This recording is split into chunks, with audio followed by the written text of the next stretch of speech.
Ama naming Yahuwah o dakila po namin Diyos, purihin at sambahin ang iyong dakilang pangalan.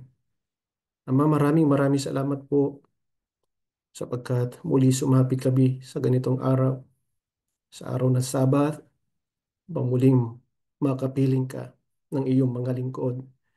Naririto na kami, tinipon mo, taglay ang isang pag-asa at isang pananampalataya na muling maranasan ka ng bawat isa, ng bawat sambahayan na natitipon po ngayon. Kaya naglalambing kami sa iyo ngayon, Ama. Halika po, pakibuhos mo muli ang iyong kapangyarihan, ang iyong espiritu sa aming mga kinaroroonan. Mabasbasan lagi ang puso at isipan namin. Tulungan mo sana lagi kami sa iyo ay laging maituon ang aming mga puso at buhay namin sa iyo. Sapagkat ikaw lamang naman po talaga ang kailangan namin upang kami makapagpatuloy sa aming mga paglalakbay sa mundong ito. Ama, batid mo po ang bawat dalahin ng iyong mga lingkod. Alam mo po ang mga problema dumarating sa aming buhay. Kaya naglalambing kaming patuloy. Tulungan mo kami sa bawat pagharap namin sa mga pagsubok, kapighatian na aming nararanasan. May masuliranin sa bawat sambahayan.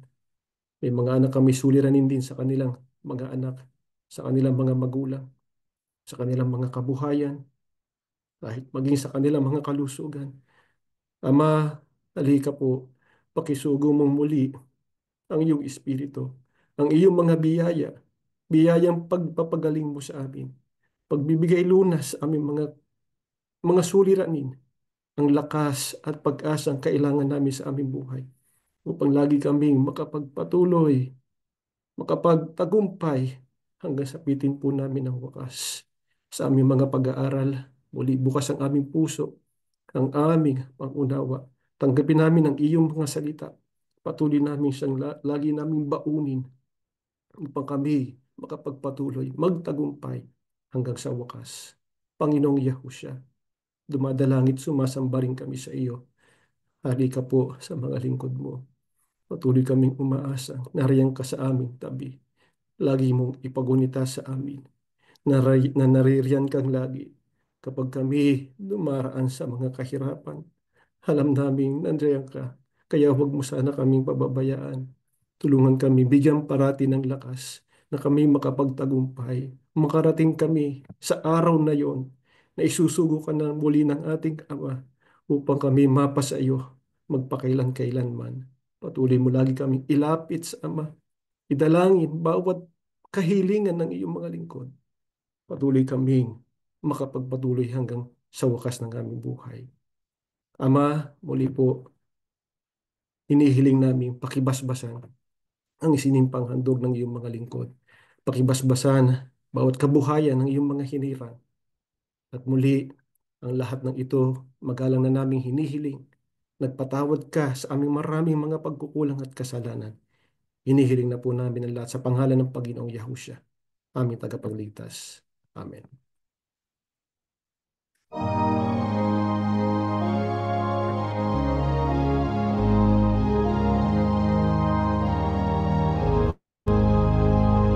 Ang ama't mayroong ibinigay, ang anak niyang si Yahusha.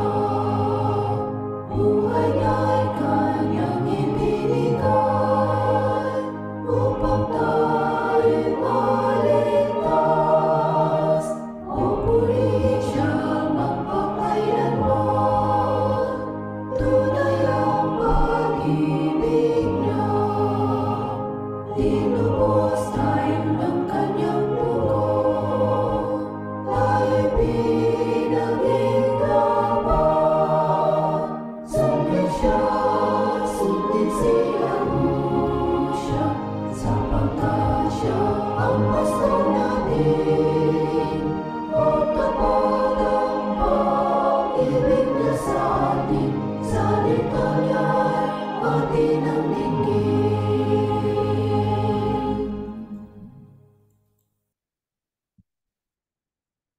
Shabbat Shalom, mga mahal na kapatid. Papurit pasasalamat muli alay natin sa ating Panginoong Yahuwah at Panginoong Yahushua sapagkat naririto tayo muli para mag-aral ng mga dalisay na katotohanan na nakasulat po sa Biblia. Mula pa po noon sa kasaysayan po ng Biblia, nakita na po natin ang mga naranasang kapighatian ng mga lingkod po ng Diyos. Alam naman po natin ang pinagdaanan ng sinaunang bayan ng Israel, napakatinding pang-uusig at pang-aalipin yung kanilang naranasan sa kamay po ng mga Ehipto. At kahit maging ang mga apostol at ang mga naunang iglesia ay dumanas din po ng matitinding mga pagsubok dahil sa kanilang pananampalataya at pagsunod nila sa Panginoong Yahushua. At sa gustuhin man po natin o hindi, kahit tayo sa panahon natin ay dumaraan din po sa iba't ibang kapighatian po ng buhay. At yan po ay nagpapatunay lamang na ang kapighatian ay bahagi na po ng paglalakbay ng mga lingkod po ng Diyos. At bagaman po hindi madali ang pagdadala o pagharap natin sa mga kapighatian, hindi po ito magiging walang kabuluhan sapagkat meron po itong malalim na layunin para sa mga lingkod ng Diyos. At hindi rin po ito pagpapakita ng kahinaan ng mga kabilang sa kaharian ng Diyos sapagkat ito po ay nagpapakita lamang ng isang pagkakakilanlan. Ano yun, mga kapatid? Paano po ba ipinakilala ni Apostol Juan ang mga tunay na kabilang sa kaharian po ng Diyos? Mag-umpisa po tayo ng pagbasa dito po sa Pahayag sa 1, talata 9. Ako'y si Juan, ang inyong kapatid at kasama sa kapighatian at pagtitiis na nararanasan ng mga kabilang sa kanyang kaharian dahil sa pakikipag-isa kay Yahushua. Itinapon ako sa isla ng Patmos sapagkat ipinahayag ko ang salita ng Diyos at ang katotohanang inihayag ni Yahushua. Paano po pinakilala ni Apostol Juan ang mga tunay na kabilang sa kaharian po ng Diyos? Ang sabi, sila po ay magkakasama sa kapighatian. Ano po ang katunayan niyan? Alam naman po natin na ito po si Apostol Juan, ang pinakahuling apostol na naiwan. Kaya nasaksihan po niya yung mga naging kahirapan at pagtitiis ng ibang mga apostol. At kahit maging siya, hindi rin po siya nakatakas sa mga paghihirap. Naghirap po siya, hindi lang pisikal, kahit maging emosyonal po. At dahil sa siya nga po ang pinakahuling apostol na natira, ay mararamdaman po natin yung bigat ng tungkuling nakaatang po sa kanya para itaguyod yung pananampalataya ng mga kapatid noon at yung gawaing pangangaral. Na ito nga po humantong sa maraming pagbabanta sa kanyang buhay At dito nga po sa ating binasa, ipinatapon siya doon po sa isla ng Patmos. Yan po ay pagpapatunay lamang na si Apostol Juan at yung mga kapatid noon ay kabahagi po ng ibang mga apostol sa kapighatian. Bakit po? Bakit po dumanas ng ganitong katinding kapighatian si Apostol Juan? Sapagkat dahil po yan sa pangangaral niya ng mga salita ng Diyos at mga katotohanang inihayag po ni Yahusha. Kaya ano po ngayon ang inaasahan sa atin bilang mga kasama sa kapighatian? Gaya po ng ginawa ni Apostol Juan, ipapangaral pa rin natin ang mga salita ng Diyos kahit ano pang sitwasyon ng buhay. Ano pa ang inaasahan sa atin? Inaasahan po sa atin ngayon ang ibayong pagtitiis. Dahil mga kapatid, bilang bahagi po ng kaharian po ng Diyos, nangangahulugan po yan na kasama tayo sa kapighatian. Bakit po? Ang mga napabilang sa kaharian ng Diyos ay tinatawag na mga kasama sa kapighatian. Unang Pedro 4:12 hanggang 14, mga minamahal, huwag na kayong magtaka sa mabibigat na pagsubok na inyong dinaranas na parabang ito'y di pangkaraniwan. Sa halip, magalak kayo sa inyong pakikibahagi sa mga paghihirap ni Kristo upang maging lubos ang inyong kagalakan kapag nahayag na ang kanyang kadakilaan. Mapalad kayo kung kayo'y kinukutya dahil kay Kristo, sapagkat sumasa inyo ang espiritu ng kaluwalhatian, ang espiritu ng Diyos. Bakit po tayo tinatawag na mga kasama sa kapighatian, mga kapatid? Sapagkat nakikibahagi tayo sa paghihirap po ni Kristo.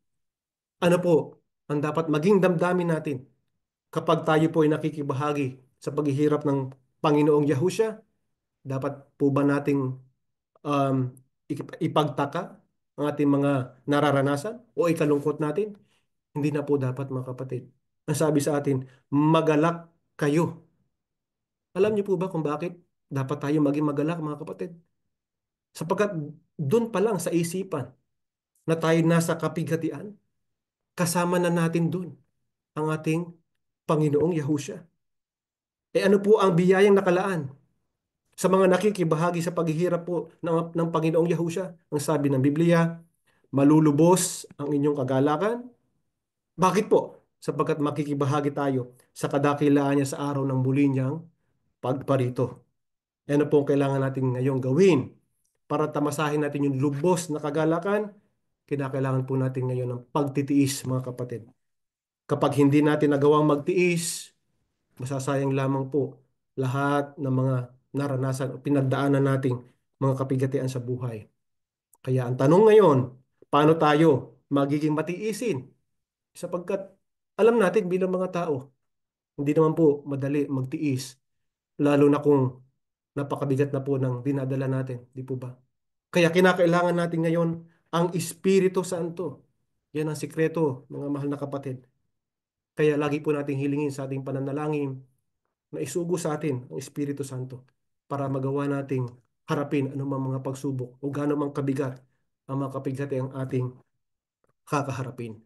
Kaya sa umaga pa lang, paggising natin, ipanalangin na natin, hilingin na natin sa Diyos, Ama, pakisugo po ng Espiritu Santo. Sapagkat hindi natin alam, hindi natin tiyak kung ano ang ating mangyayari sa buong maghapon. At nais din po namin ipaalala, mga kapatid, bagaman inuutusan tayo na maging matiisin sa gitna ng kapighatian, tandaan po natin na inuutusan din tayo na magtulungan sa pagdadala po ng pasanin po ng bawat isa sa atin. Dahil bahagi lamang po tayo ng iisang katawan.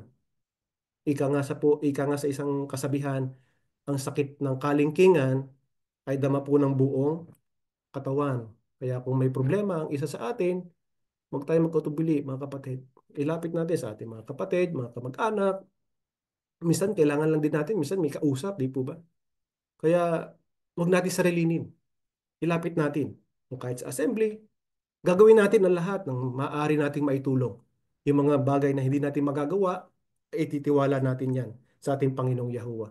Tandaan natin lagi, mga kapatid, na magkakasama tayo sa kapighatian.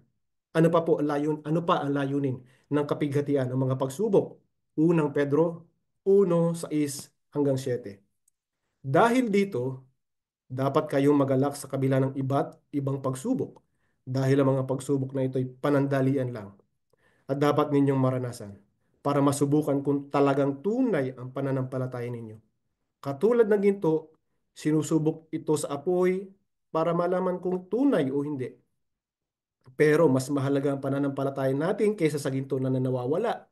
Kaya kapag napatunayang tunay ang pananampalataya nyo, papupurihan kayo at pararangalan pagdating ni Yahushua Kristo. Ano po ang layunin ng mga pagsubok o kapighatian, sabi ng Biblia, para po masubukan kung talagang tunay ang pananampalataya po natin. Saan po inihalin tulad ang mga kapighatian na nagpapadalisay sa ating pananampalataya, katulad daw po ng ginto na sinusubok po sa apoy. Ano po ang mangyayari kapag dinalisay tayo ng apoy at napatunayang tunay yung ating pananampalataya? Sabi po, papupurihan tayo't pararangalan pagdating ni Yahushua. Sa madaling salita, tatambuhin po natin ang kaligtasan. Tandaan natin na kapag ang pananampalataya po natin ay pinararaan po sa apoy, ibig sabihin lang noon ay kinukumpleto po ng Diyos ang gawain niyang pagliligtas sa bawat isa po sa atin. At paano po tayo madadalisay sa panahon ng mga pagsubok? Kinakailangan pa rin po natin ng pagtitiis. Uulit-ulitin po natin yan mga kapatid, sapagkat kailangan natin maging masanay o maging mahubog sa ating pong pagtitiis. Kapag may tukso, may kasamaan, kasalanan, magtiis. Pag may pagsubok, magtitiis. Pag mas pahirap pa ng pahirap ang mga pagsubok, mas lalo pa tayong magtitiis, mga kapatid. Dahil ano ba ang kahulugan ng pagtitiis? Ito po kasi yung paggawa ng mga bagay na siyang dapat talaga nating gawin kahit pakiramdam po natin ay gustong-gusto na nating bumitaw. Kaya makikita natin mga kapatid, na napakahalaga po ng pagtitiis. Dahil kung walang pagtitiis, hindi tayo madadalisay, hindi rin tayo maliligtas. Kaya mga kapatid, sanayin natin ang ating mga sarili sa pagtitiis. Dahil ano ba ang layunin ng pagtitiis? Kung bakit doon tayo tinatawag. Santiago 1:2-4. Mga kapatid, magalak kayo sa tuwing dumaranas kayo ng mga pagsubok, sapagkat alam ninyong nagdudulot ito ng katatagan sa inyong pananampalataya. Kaya tiisin ninyo ang mga pagsubok upang maging ganap at walang anumang pagkukulang ang buhay nyo. Ano po ang layunin ng pagtitiis? Kung bakit doon tayo tinawag mga kapatid? Sabi ng Biblia, para maging ganap at walang anumang pagkukulang ang buhay natin. Sa ibang salita, kapag tayo po ay nagtiis, magaganap natin ang lahat ng plano ng Diyos sa buhay po natin. Paano daw po tayo magiging ganap at walang pagkukulang kapag nahubog po natin ang ating sarili sa ibayong pagtitiis? At paano tayo magiging matiisin kapag hindi po tayo sumuko? Kapag nagpatuloy tayo mga kapatid. Dahil tatandaan natin, ang pagtitiis, hindi po yan mahuhubog kapag madali lang ang pagdadala ng buhay. Mahuhubog lang po yan kapag mahirap na yung pagdadala po ng buhay. Kaya tama talaga yung sinasabi po ng Biblia, magalak tayo kapag dumaranas po tayo ng mga pagsubok at mga kapighatian. At sikapin po nating mahubog ang ating pagtitiis hanggang sa ito po ay maging ganap. Dahil ano ba ang naibubunga po ng pagtitiis? Kung kaya tayo ay nagiging ganap. Roma 5:3-4,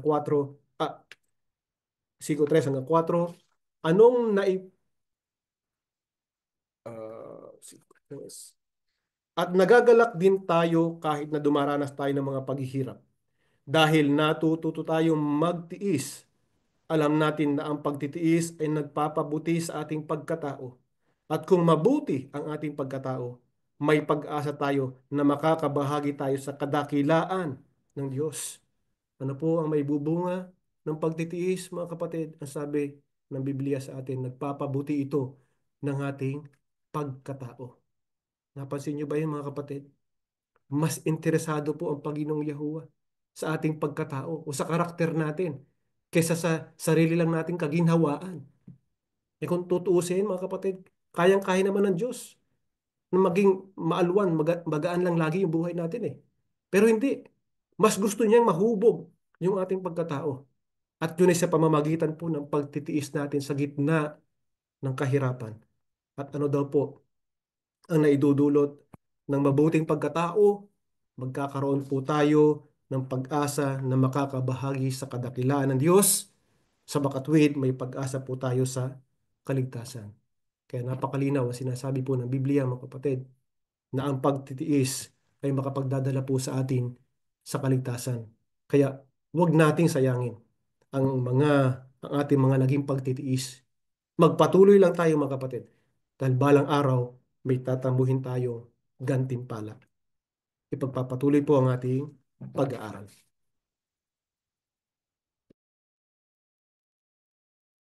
Shabbat Shalom mga kapatid. Dahil po sa ating kaugnayan sa ating Panginoong Yahusha, hindi po natin dapat ipagtaka kung tayo ay daraan sa iba't ibang kapighatian. Ang dahil sa ating kaugnayan kay Yahusha, nakikibahagi tayo sa kanyang pagdurusa. Ito ay kasama upang tayo rin ay makibahagi sa kanyang kaluwalhatian. Kaya kapag tayo po'y dumaraan sa iba't ibang uri ng pagsubok, sa halip na tayo sumuko, kinakailangan tayo po ay magtiis. Bakit po lalong kailangan natin ngayon ang pagtitiis? Ano po ba ang babala ng ating Panginoon Yahusha? Lalong-lalo na kapag nalalapit na ang araw ng kanyang pagparito muli. Pakinggan po natin ang Mateo 24:9 hanggang 13. Kung magkagayoy, ibibigay kayo sa kapighatian at kayo'y papatayin. At kayo'y kapupuotan ng lahat ng mga bansa dahil sa aking pangalan. At kung magkagayoy, maraming mga titisod at mga kakanululuhan ang isa't isa at mga kakapuotan ang isa't isa. At magsisibangon ang maraming bulaang propeta at kanilang ililigaw ang marami. At dahil sa pagsagana ng katampalasanan, ang pag-ibig ng marami ay lalamig. Datapwat ang magtitiis hanggang sa wakas ay siyang maliligtas. Ano po ang isang halimbawa ng ating mga kapighatian na daranasin dahil po sa pangalan ng ating Panginoong Yahusha? Ang sabi po ng ating tagapagligtas, kapag malapit na dumating ang kanyang muling pagparito, tayo po ay magtitiis ng mga kapuotan, ng mga kapighatian, at ng mga iba't ibang uri ng kalayawan. Kaya kinakailangan tayo po ay magtiis. Ano po ang dahilan kung bakit pag malapit na ang paghuhukom, tayo po ay daraan sa matindi at patinding-patindi na mga pagsubok? Ang isang dahilan ay sapagkat babangon ang mga bulaang propeta.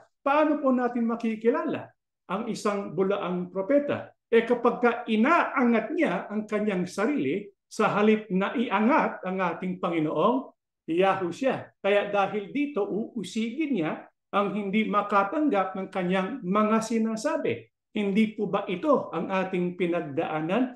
Dahil po ang ating pinili ay ang Panginoon Yahusha. Hindi ba tayo ay nagtiis ng mga pagsubok, ng mga tiisi, ng mga kapuotan at ng mga pag-uusig? Ang sabi ng Panginoon Yahusha, dapat patuloy po tayong magtiis. Ano pa ang dahilan kung bakit titindi ang kapighati ang ating mararanasan?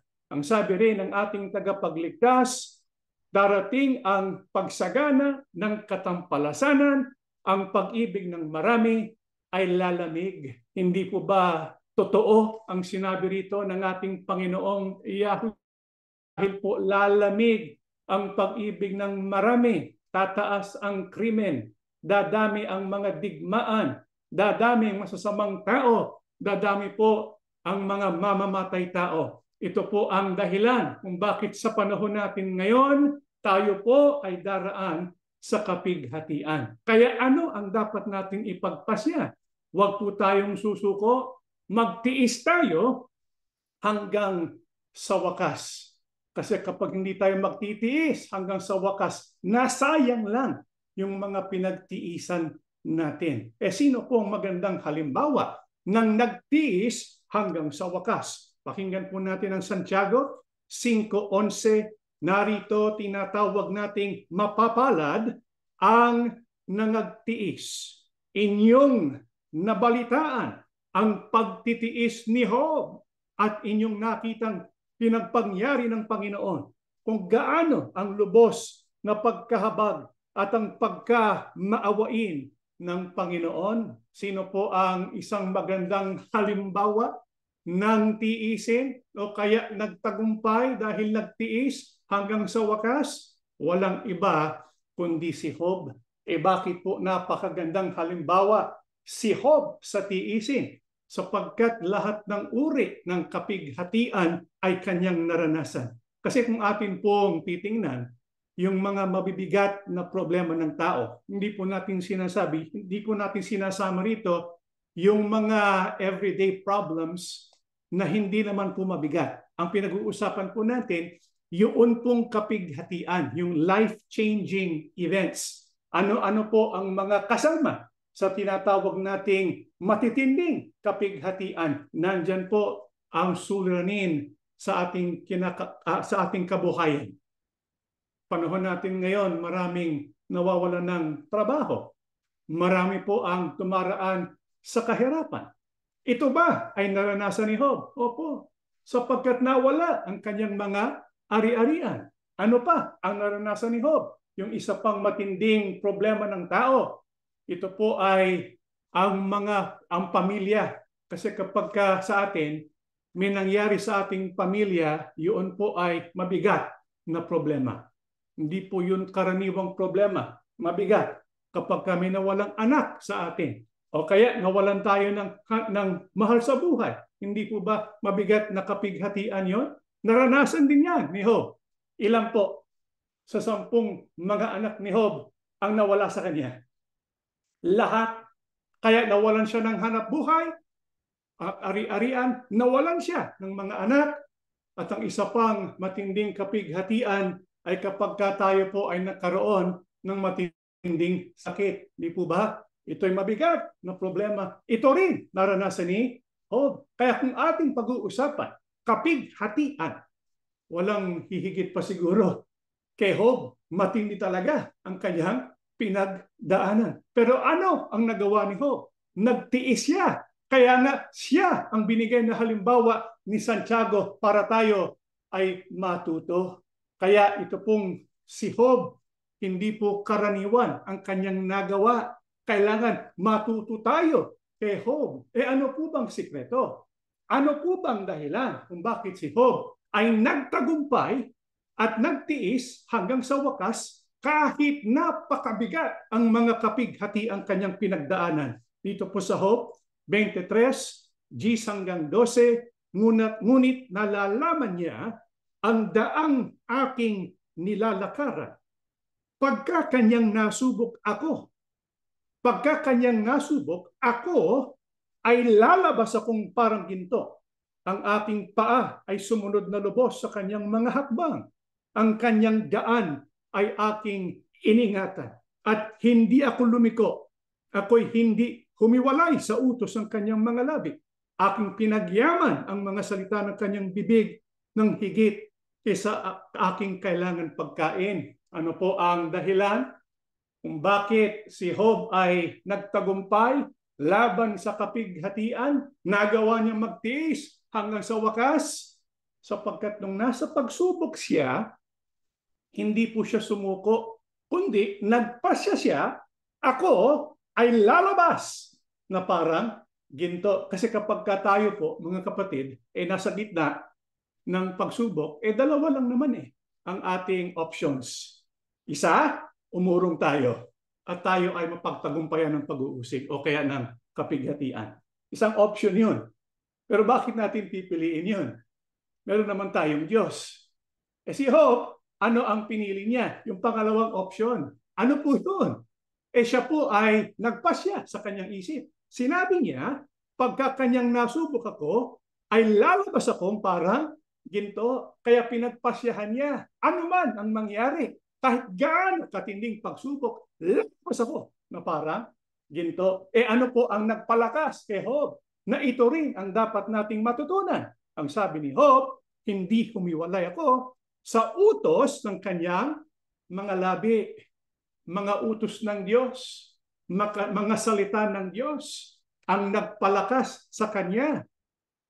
Kaya ano ang naging pagtuturing niya sa mga salita ng Diyos? Pinagyaman ang mga salita ng kanyang bibig. Salita ng Diyos higit sa kanyang kailangang pagkain. Kaya ito ang pinakasusi, mga kapatid, kapag tayo po dumaraan sa mga pagsubok ng buhay, mga kapighatian, bakit po tayo titigil sa pagsamba? Bakit tayo titigil sa panalangin? Bakit tayo titigil sa paghanap sa mga salita ng Diyos? Ang totoo, kapag tayo po ay nanghihina, kailangan tayong magpalakas. Kailan ba tayo lumalakas? Ano bang pagkain ng ating kaluluwa at pananampalataya? Hindi ba ang mga salita ng Diyos? Kaya kung kailan tayo dumaraan sa pagsubok, lalo pong humigpit ang panghawak natin sa mga salita ng Diyos at sa lahat ng kanyang mga pangako. Itong susi para tayo magtagumpay at tayo po'y magtiis hanggang sa wakas. Ano pong pangako ng ating Panginoong Yahushua? Kapag tayo po ay magtagumpay hanggang sa wakas, ano pong gagawin ng ating tagapagligtas? Pakinggan po natin dito sa Apokalipsis 3:10-11 at 5, sapagkat tinupad mo ang salita ng aking pagtitiis, ikaw naman ay aking iingatan sa panahon ng pagsubok na darating sa buong sanlibutan upang subukin ang mga nananahan sa ibabaw ng lupa. Ako'y dumarating na madali. Panghawakan mong matibay ang nasa iyo upang huwag kunin ng sinuman ang iyong putong. Ang magtagumpay ay daramtang gayon ng mga mapuputing damit at hindi ko papawiin sa anumang paraan ang kanyang pangalan sa aklat ng buhay at ipapahayag ko ang kanyang pangalan sa harapan ng aking Ama at sa harapan ng kanyang mga anghel. Anong pangako ng ating Panginoong Yahushua? Ano ang maaasahan po natin kapag tayo ay magtatagumpay, magtitiis hanggang sa wakas, alinsunod sa tagubilin ng Panginoon sa atin? Ayon po sa ating Panginoong Yahushua, sa lahat ng magtatagumpay, hindi niya papawiin kailanman sa anumang paraan ang ating pangalan sa aklat ng buhay. Ibig sabihin, sigurado ang ating kaligtasan. Mamatay man tayo, ligtas tayo. Ang mahalaga sa ating buhay, hindi po kung anong naging katangian natin sa buhay ngayon, kundi anong magiging katangian natin sa buhay na darating. Ang ginagarantiya ng ating tagapagligtas at ito kaya niyang igarantiya para sa atin sapagkat siya'y tagapagligtas, hindi papawiin ang ating pangalan sa aklat ng buhay. Ano pa ang pangako ng ating tagapagligtas? Ipapahayag ang ating mga pangalan sa harapan ng ating Ama. Isipin natin mga kapatid, kung anong magiging pakiramdam natin. Isipin niyo ang ating Panginoong Yahushua, ipagmamalaki niya ang ating mga pangalan sa Ama, sa mga anghel. Ibig sabihin, pupurihin pa tayo ng ating Panginoon Yahushua. Kaya nakabantay ang ating tagapagligtas. Alam niya ang lahat ng ating tiisin. Alam niya ang lahat ng ating mga pinagdaraanan. Kaya nga, ibinigay sa atin ang mensahe ito sa Apokalipsis. Mga kapatid, naalaala niyo po ba kung sino po ang sumulat ng aklat ng Apokalipsis? Sino po? Si Apostol Juan. Si Apostol Juan, nung isulat niya ang aklat ng Apokalipsis, ayon po sa mga scholars, 90 AD. Ano pong napapansin po ninyo doon po sa 90 AD? Kailan po ba bumagsak ang Jerusalem? 70 AD. Nasaksihan ni Apostol Juan yung matinding pagsubok laban sa Judaismo, laban sa Kristyanismo. Kaya nga, lahat ng kilala niyang mga apostol, ano pong nangyari sa kanila mga kapatid? Lahat po sila namatay. Iisa lang ang hindi napatay. Sino po yun? Si Apostol Juan. Sinubukan nilang patayin. Dinala pa nga sa boiling oil. Pero hindi po siya mapatay. Kaya nung ginawa ng mga Romano, dinala po ng Patmos. Bakit kaya? Hindi pumayag ang Ama, hindi pumayag ang ating Panginoon Yahushua na mapatay si Apostol Juan sapagkat meron pong ipasusulat na mensahe sa kanya. Alin po yun? Itong aklat ng Apokalipsis. Mahalaga ang aklat ng Apokalipsis. Bakit? Sapagkat naglalaman ito ng isang katotohanan na lahat ng mga kay Yahushua, kayang-kaya nila pagtagumpayan ang anumang kapighatiang maaring maranasan ng tao. Hindi lang si Job, pati tayo, mga kapatid, lahat tayo na nagdadala ng pangalan ng ating tagapagligtas. Isipin nyo, ang binalak ng Roma, lipulin ang kabuuan ng Kristyanismo. Nagawa po ba nila yun? Sinubukan nila, kaya lahat pinagpapatay. Opo, marami silang napatay ng mga Kristiyano. Pero hindi nila mapatay ang Kristyanismo sapagkat ang Panginoong Yahushua ang nagdadala sa ating pananampalataya. Kaya maraming pinapatay, marami ring bumabagong iba. Marami ring natatawag sapagkat nakikita nila yung mga pinapatay na mga Kristiyano. Hindi po sila tumitigil sa kanilang mga paglilingkod at mga pagsamba. Iyan ang atin. Yan ang nasa atin kapag tayo po may kaugnayan sa ating Panginoon Yahushua. Daraan tayo sa pag-uusig, daraan tayo sa kapighatian, kahit na kapiling at kasama natin ang ating tagapagligtas. Kaya ano pong dapat nating gawin kapag tayo po nasa gitna ng pag-uusig at dahil po nasa kapighatian tayo kung minsan gustong-gusto na nating sumuko. Pakinggan po natin ang mga huling talata na ating babasahin dito po sa awit. Sa aking kagipitan, dumulog ako kay Yahweh at ako'y kanyang sinagot at iniligtas. Kasama ko si Yahweh, kaya hindi ako matatakot. Anong magagawa ng tao sa akin? Mas mabuting manalig kay Yahweh sa halip na magtiwala sa tao. Mas mabuting manalig kay Yahweh sa halip na magtiwala sa mga pinuno. Yahweh, patuloy niyo kaming iligtas. Pagtagumpayin niyo kami sa lahat ng aming ginagawa. Kapag tayo po nasa gitna ng mga pagsubok, nananalangin tayo, nagbabasa tayo ng Biblia, sumasamba tayo kay Yahweh, kay Yahushua. Ano pong dapat nating gawin kapag tayo po ay nasa kagipitan? Dumulog tayo ng buong puso at manalig tayo na ililigtas tayo ni Yahweh Abba. Opo, mga kapatid, hindi natin maiiwasan ang kapighatian sapagkat kapag tayo nakaugnay sa Panginoong Yahushua, nakasangkap sa kanyang katawan, natural, makikibahagi tayo sa kanyang mga tiisin, sa kanyang mga paghihirap. Pero wag nating kalimutan, dahil na rin sa kaugnayan natin sa ating Panginoong Yahushua, kasama naman natin ang Ama na si Yahweh. Kaya nakahanda siyang pakinggan ang ating mga pagdaig. Opo, bilang mga tao, minsan nadadala rin tayo.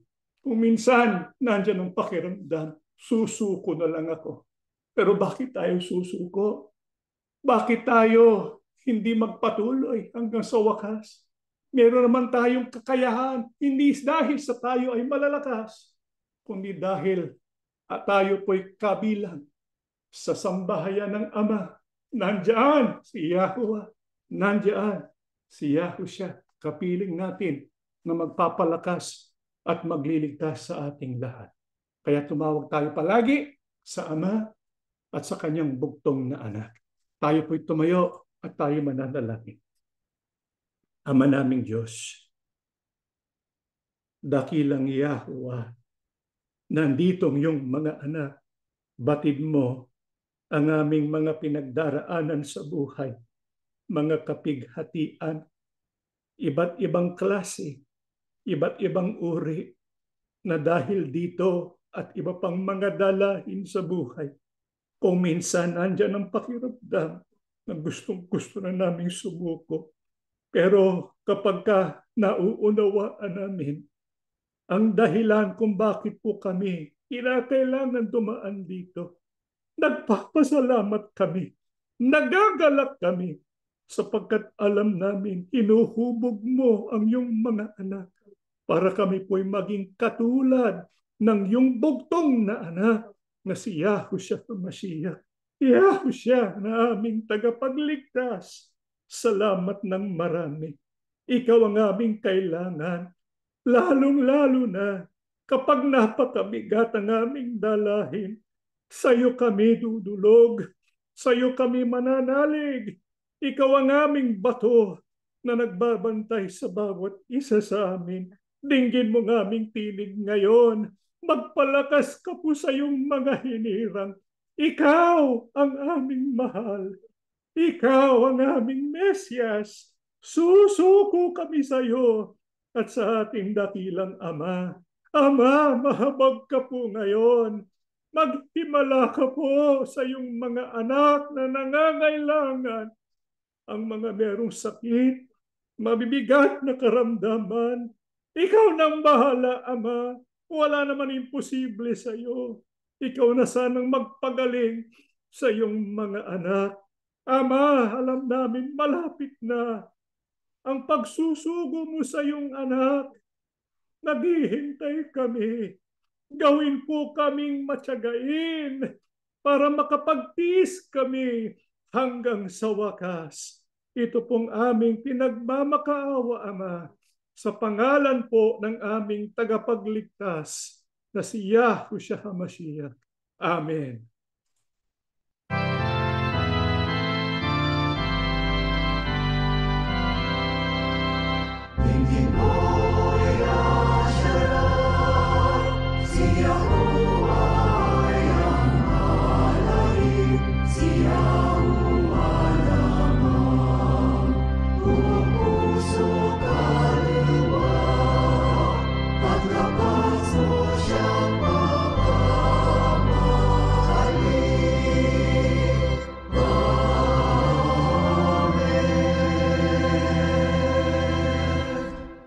Ang walang maliw na pag-ibig at masaganang awa ni Yahuwah Abba, ang biyaya at kapangyarihan ni Yahushua HaMashiach, at ang laging paggabay ng banal na Espiritu sumaating lahat ngayon at magpakilanman.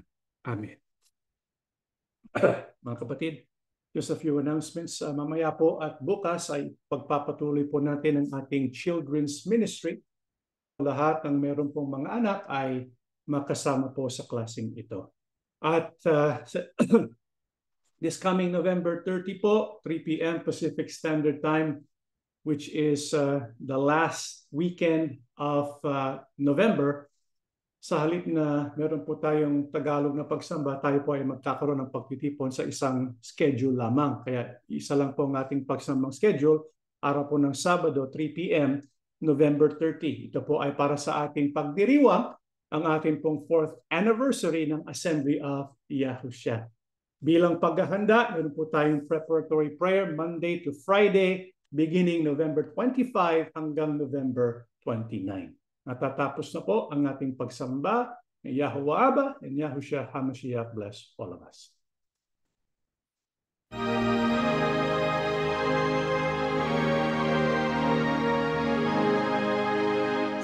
Yahuwah